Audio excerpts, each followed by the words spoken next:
A long time ago, may pinapadate sa aking balita ako, super cute, kaso lang daw intellectually lazy.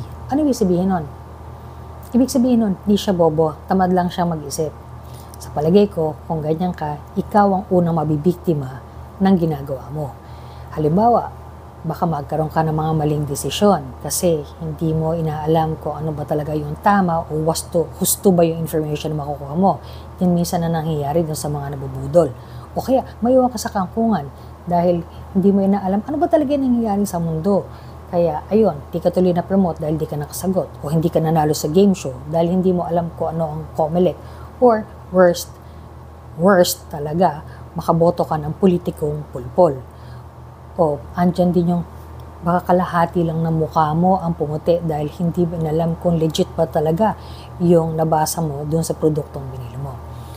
Finally, I think you lose out on many opportunities kung tatamarin kang hanapan ng solusyon yung mga problema ang kinaharap mo. Minsan kasi namamaluktot na lang tayo kapag may problema at sasabihin, sa Diyos na lang yan. Kaso lang, kung ang intention siguro ng Diyos ay ilan-ilan lang sa atin ang mag-iisip, dapat siguro nagparaffle na lang siya ng utak. Pero dahil binigyan niya tayo ng tigi-tigisa, siguro dapat tigi-tigisa rin o kanya-kanya ang isip natin. Pag sinabi ko yung pag-iisip, hindi ibig sabihin nito na kailangan honor ka.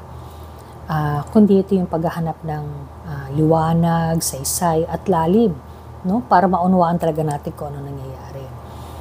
Sayang naman at napakahalaga ng buhay para itiwala na lang natin sa iba yung mga desisyon tungkol sa ating kalusugan, kabuhayan, at kinabukasan. So, maaaring curious kayo kung dinate ko ba talaga yung cute na intellectually lazy. Siyempre hindi. Kung sarili nga niya, tinakatamaran niya pag-isipan, ako pa kaya. So, sa susunod, hanap lang tayo ng mas cute yung nag-iisip.